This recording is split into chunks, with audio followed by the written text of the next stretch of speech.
जय हिंद, वंदे मातरम। स्वागत है आप सभी का आपके अपने यूट्यूब चैनल जीके जीएस के भंडारा पर। प्यारे दोस्तों, आज के इस वीडियो में मैं आप सभी लोगों के लिए आरआरबी एनटीपीसी में पूछे जाने वाली साइंस के अति महत्वपूर्ण प्रश्नों का प्रैक्टिस सेट लेकर के आया हूं, जो आपके एग्जाम के लिए सबसे ज़्यादा महत्वपूर्ण। तो आज के सेट को आपको शुरू से लेकर के एंड तक है फुल वॉच करते रहना। वीडियो पसंद आए तो प्लीज़ आप लोग इस वीडियो को लाइक और चैनल को आप लोग सब्सक्राइब करना बिल्कुल ना भूलें। तो चलिएगा फिर शुरू करते हैं आज का अपना ये साइंस के अति महत्वपूर्ण 40 प्रश्नों का प्रैक्टिस सेट। तो पहला प्रश्न है कि एलपीजी का मुख्य संगठक क्या है, तो बताओ कौन सा है। तो एलपीजी का जो मुख्य संगठक होता है वो होता है प्रोपेन तथा ब्यूटेन। पहले प्रश्न का सी ऑप्शन राइट आंसर हो जाएगा। दूसरे नंबर का प्रश्न आ जाता है कि सिगरेट लाइटर से कौन सी गैस निकलती है, तो बताओ इनमें से कौन सी गैस निकलती है। तो सिगरेट लाइटर से जो गैस निकलती है वो निकलती है ब्यूटेन। अन्य प्रश्न संख्या 2 का बी ऑप्शन राइट आंसर हो जाएगा। नेक्स्ट प्रश्न है प्रश्न संख्या 3 आता है कि अम्ल वर्षा किसके कारण होती है, तो बताओ किसके वजह से अम्ल वर्षा होती है। तो अम्ल वर्षा ये SO2 तथा NO2 के वजह से होती है। प्रश्न संख्या 3 का डी ऑप्शन राइट आंसर हो जाएगा। नेक्स्ट प्रश्न है प्रश्न संख्या 4 आ जाता है कि मनुष्य द्वारा संश्लिष्ट पहला रेशा क्या है, तो बताओ कौन सा रेशा है जो मनुष्य द्वारा संश्लिष्ट किया गया था। प्रश्न संख्या 4 का राइट आंसर क्या हो जाएगा, तो ये किया गया था नाइलॉन। 4 का बी ऑप्शन राइट आंसर हो जाएगा। अगला प्रश्न है प्रश्न संख्या 5 आ जाएगा कि जीवाश्मों का उम्र किस विधि द्वारा ज्ञात किया जाता है, यानी कौन सी विधि से हम जीवाश्मों की उम्र का पता लगाते हैं। प्रश्न संख्या 5 का राइट आंसर क्या हो जाएगा, तो रेडियो कार्बन डेटिंग विधि से इनका पता लगाया जाता है। 5 का ए ऑप्शन राइट आंसर हो जाएगा। छठवें नंबर का प्रश्न है कि पुरानी चट्टानों की आयु का आकलन किसके द्वारा किया जाता है, तो बताओ किसके द्वारा हम पुरानी चट्टानों की आयु का पता लगाते हैं। छठवें प्रश्न का राइट आंसर क्या हो जाएगा, तो ये यूरेनियम डेटिंग विधि से पता लगाया जाता है। 6 का बी ऑप्शन राइट आंसर हो जाएगा। 7वें नंबर का प्रश्न कि शहद का मुख्य घटक क्या है, तो बताओ कौन सा है। तो शहद का जो मुख्य घटक है ये फ्रक्टोज हो जाता है। 7 का सी ऑप्शन राइट आंसर हो जाएगा। अगला प्रश्न प्रश्न संख्या 8 आता है खाना को खराब होने से बचाने के लिए किसका प्रयोग किया जाता है, तो बताओ किसका प्रयोग करते हैं। तो खाना को खराब होने से बचाने के लिए बेंजोइक अम्ल का प्रयोग किया जाता है। 8 का बी ऑप्शन राइट आंसर हो जाएगा। नेक्स्ट प्रश्न प्रश्न संख्या 9 कि जल में बिली विटामिन कौन है, तो बताओ कौन सा है। तो जल में जो बिली विटामिन होता है वो हो जाता है बी तथा सी, यानी 9 का ए ऑप्शन करेक्ट आंसर हो जाएगा। वीडियो पसंद आ रही होगी तो प्लीज़ आप लोग इस वीडियो को लाइक और चैनल को आप लोग सब्सक्राइब करना बिल्कुल ना भूलें। 10वें नंबर का प्रश्न है कौन सा विटामिन वसा में घुलनशील है, तो बताओ इनमें से कौन से विटामिन है जो वसा में घुलनशील होते हैं। तो ए, ई, के ये तीनों विटामिन घुलनशील हैं वसा में, यानी 10 का डी ऑप्शन करेक्ट आंसर हो जाएगा उपयुक्त तीनों। 11वें नंबर का प्रश्न है कि वर्षा की बूंदें गोलाकार क्यों होती हैं, तो बताओ किसके वजह से वर्षा की बूंदें ये गोलाकार होती हैं। तो ये पृष्ठ तनाव के कारण होती हैं। 11 का सी ऑप्शन राइट आंसर हो जाएगा। 12वें नंबर का प्रश्न आता है कि मनुष्य में बुढ़ापा किस ग्रंथि के लुप्त हो जाने के कारण आता है, तो बताओ ये कौन सी ग्रंथि की वजह से मनुष्य में बुढ़ापा आ जाता है। तो ये थॉमस ग्रंथि की वजह से आता है। 12 का डी ऑप्शन करेक्ट आंसर हो जाएगा। प्रश्न संख्या 13 आ जाता है कि प्रकृति में सबसे अधिक मात्रा में पाया जाने वाला यौगिक है, तो कौन सा यौगिक प्रकृति में सबसे अधिक मात्रा में पाया जाता है। 13वें प्रश्न का आंसर आपको बताना है।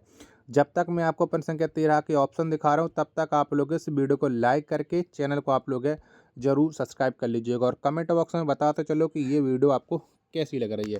तो बताओ क्या पाया जाता है, तो सेलुलोज पाया जाता है।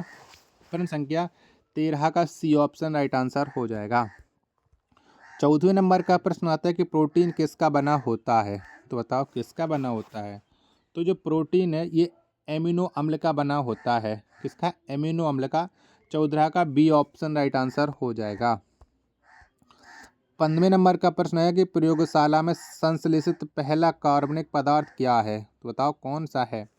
तो प्रयोगशाला में संश्लेषित जो पहला कार्बनिक पदार्थ हो जाता है ये हो जाता है यूरिया, यानी 15 का ए ऑप्शन करेक्ट आंसर हो जाएगा। 16वें नंबर का प्रश्न है कि यूरिया अधिकतम मात्रा में कहाँ पाया जाता है, तो बताओ कहाँ पर पाया जाता है। तो यूरिया जो अधिकतम मात्रा में पाया जाता है ये मूत्र में पाया जाता है, यानी 16 का बी ऑप्शन राइट आंसर हो जाएगा। प्रश्न संख्या 17 आ जाता है कि शरीर में यूरिया किस अंग में बनता है, तो बताओ कौन से अंग में बनता है यूरिया। तो यूरिया ये यकृत में बनता है, 17 का ए ऑप्शन राइट आंसर हो जाएगा।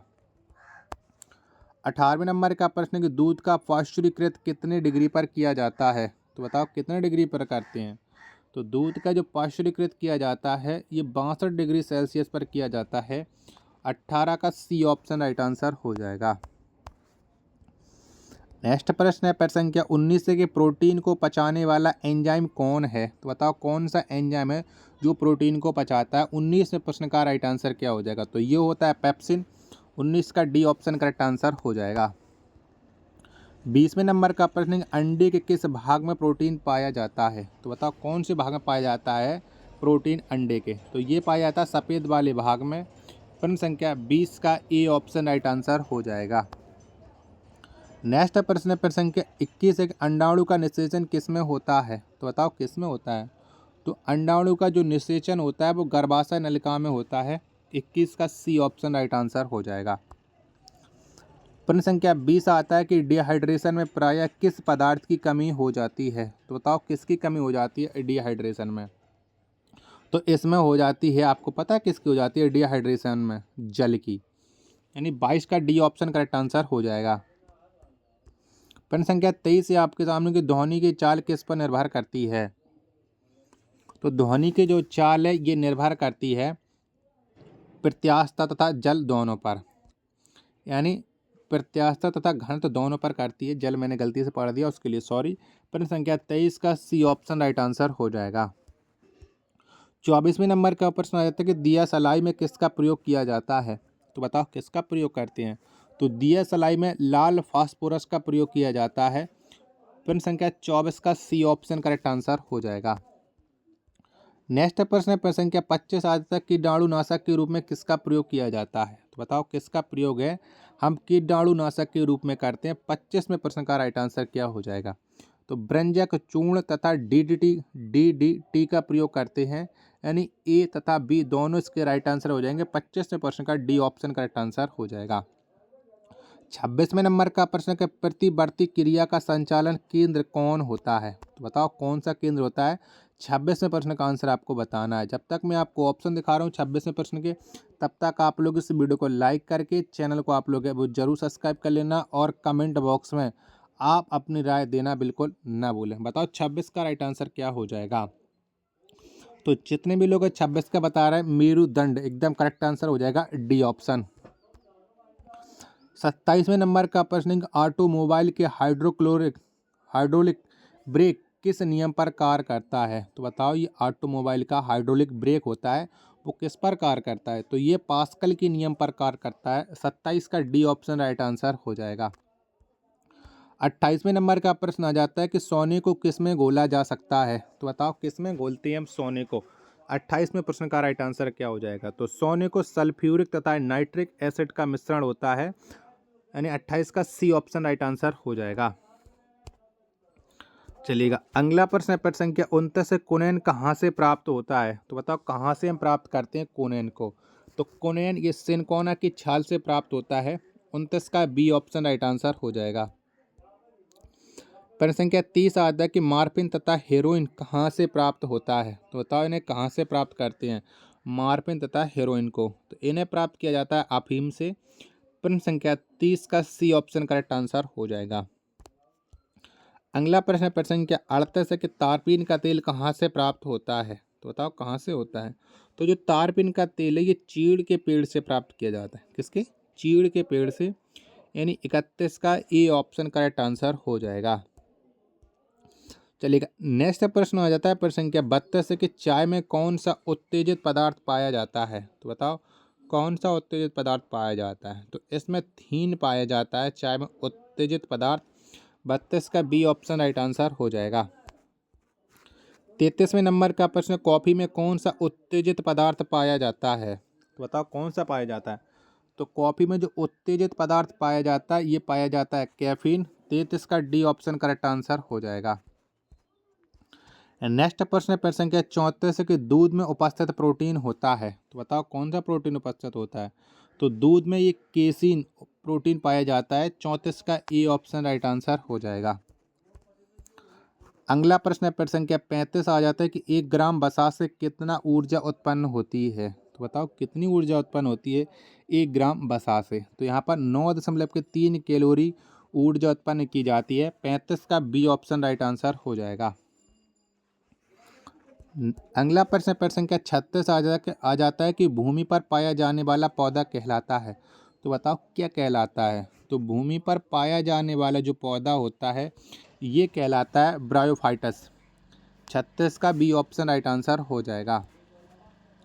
37वें नंबर का प्रश्न है कि मरुस्थल पर उगने वाला पौधा कहलाता है। तो बताओ क्या कहलाता है?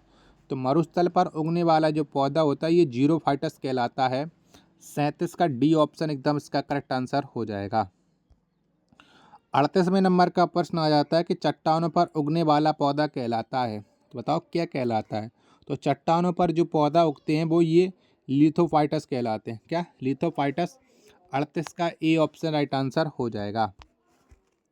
39वें नंबर का प्रश्न है कि गोबर पर उगने वाला कवक कौन है? तो बताओ इनमें से कौन सा कवक है जो गोबर पर उगता है? तो क्रोफिकल ये गोबर पर उगने वाला कवक है। 39 का ए ऑप्शन करेक्ट आंसर हो जाएगा। आशा करता हूँ कि ये वीडियो आपको ज़रूर पसंद आई होगी। तो प्लीज़ आप लोग इस वीडियो को लाइक और चैनल को आप लोग सब्सक्राइब करना बिल्कुल ना भूलें। मिलते पर अपने एक और नेक्स्ट वीडियो के साथ, तब तक के लिए धन्यवाद। जय हिंद।